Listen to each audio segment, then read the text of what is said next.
بسم الله الرحمن الرحيم قل ادعوا الله أو ادعوا الرحمن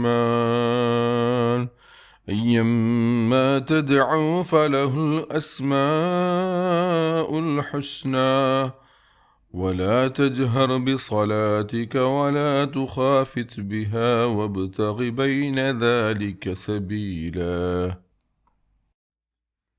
പരമകാരുണികനും കരുണാവാരിധിയുമായ അള്ളാഹുവിൻ്റെ നാമത്തിൽ. പറയുക, നിങ്ങൾ അള്ളാഹു എന്ന് വിളിച്ചോളൂ, അല്ലെങ്കിൽ പരമകാരുണികനെന്ന് വിളിച്ചോളൂ. നിങ്ങൾ ഏത് പേര് വിളിച്ചു പ്രാർത്ഥിച്ചാലും തരക്കേടില്ല. ഉത്തമ നാമങ്ങളൊക്കെയും അവനുള്ളതാണ്. നിന്റെ നമസ്കാരം വളരെ ഉറക്കെയാക്കരുത്, വളരെ പതുക്കെയുമാക്കരുത്. അവയ്ക്കിടയിൽ മധ്യമാർഗം അവലംബിക്കുക. സൂറത്തുൽ ഇസ്രാ ആയത്ത് നമ്പർ 110.